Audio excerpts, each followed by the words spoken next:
Well, everybody, and welcome back to D-Ray's shop. Well, as you can see here, I've got a bad boy zero-turn mower.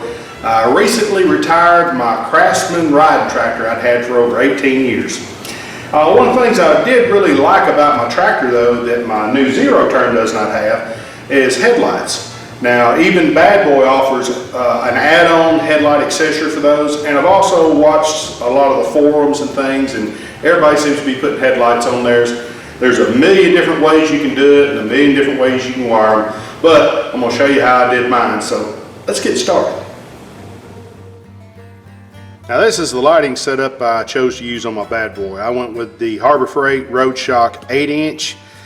We've installed a lot of light bars here in the shop for customers over the years, mostly on side-by-sides. We get a lot of these Harbor Freight light bars in, the little ones like this all the way up to the full length ones that go all the way across the front of the machine. By and large, they're all well built. These things are pretty heavy, probably some of the best Chinesium on the market.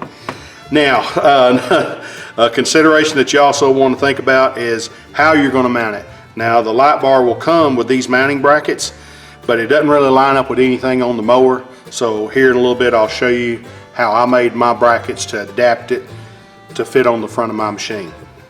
Wiring, this is another thing you got to think about.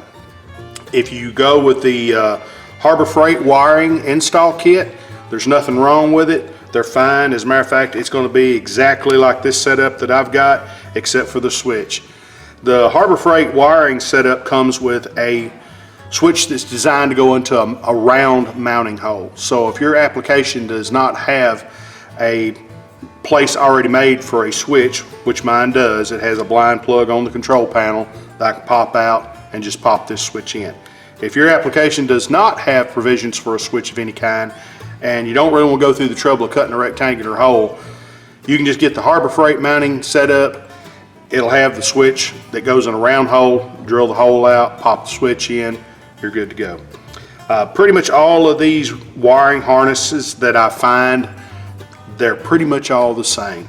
You know, they're all pre-terminated to hook directly to the battery. They have a relay, they have a fuse. The only thing about these is, since they are designed to go on mostly on ATV and side-by-side applications, you got a lot more wire here than what you need. Now that's fine. You can go ahead and wire it up just like it is, install your switch, take all your excess wiring, bundle it up, zip tie it up out of the way. It's going to work fine, no problems. The only thing that I really don't like about it, because I'm a little OCD on how I install my stuff, if you install it the way it's intended to be installed, your switch is going to be hot all the time. So regardless of whether your key is on or off, your light bar is going to work. And so that means, you know, if you accidentally bump that thing on, one of the kids come through the garage, bump that thing on, next time you get ready to mow, your battery's going to be dead. So what I do is I'm going to modify this wiring harness a couple of different ways. First thing I'm going to do is, once I get the light mounted, I'm going to measure off how much of this I don't need. I'm going to trim it and re-terminate it or solder the ends back together. I'm also going to modify how the switch is powered, so that I will only have power to the switch only when the key's on. So that way when you turn the key off, it doesn't matter if the switch is on or off. It's going to shut everything down, and that's just the way I like to install them. Now, as far as mounting the light bar, I've seen on some of the forums a lot of different ways they've been mounted. A lot of folks like to put theirs kind of up here. And that's fine. It probably will actually put the light out better up high like this, but it just looks to me like it's a good place to get kicked off or kicked out of alignment or whatever. So I'm going to do something a little different with mine. And what I'm going to do is I'm going to actually mount mine below the axle right in here. I'm going to zoom in there a little bit tighter, give you a little bit better shot of how we're going to mount this. What I've got down here is there's two bolts here that are part of the main frame bracket, and they've got half-inch heads up under here. There's just enough room that I can mount this light right about here. It's not going to interfere with the deck in any way, and obviously it's not going to interfere with the wheels or the front of the frame or anything like that. All right, installing the brackets onto this light, and what I'm running into is obviously the mounting holes on the brackets are not going to line up with the holes on the mower. So I've had to make me some adapter tabs that will line up where the holes are going to be on the underside of the frame. And what I used to do that is I just actually used a couple of leftover hinges I had from an old cab kit that we put on the side-by-side a few years ago.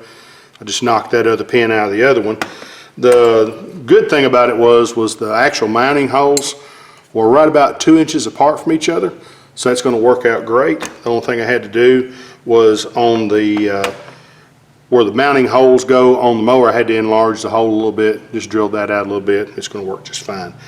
I also used the Harbor Freight mounting hardware, had a little rubber cushion and the stainless hardware. That's all going to work out just great.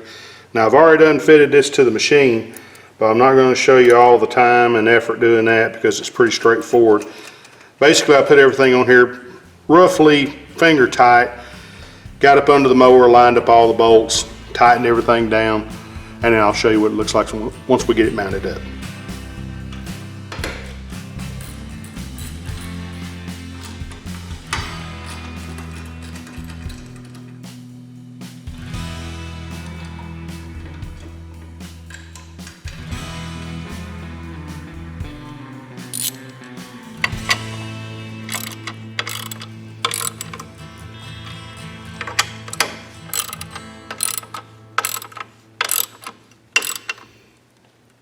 Yeah, it doesn't look bad at all. All right, now we'll move on to the wiring. Next we're going to install the wiring. So the first thing we're going to do is disconnect your battery connections, and then we'll remove the control panel.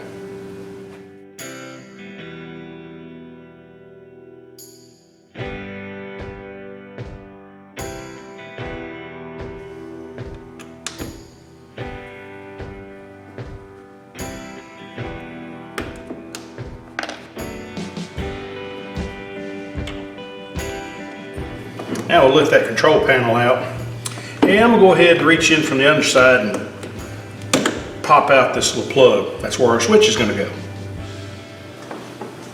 I'm going to start laying our wiring in where it goes, and what we're going to start with is obviously these are our battery connections for the positive and then the negative. Then from there you have the relay. Now what the relay does is the switch does not actually carry the load of the light itself.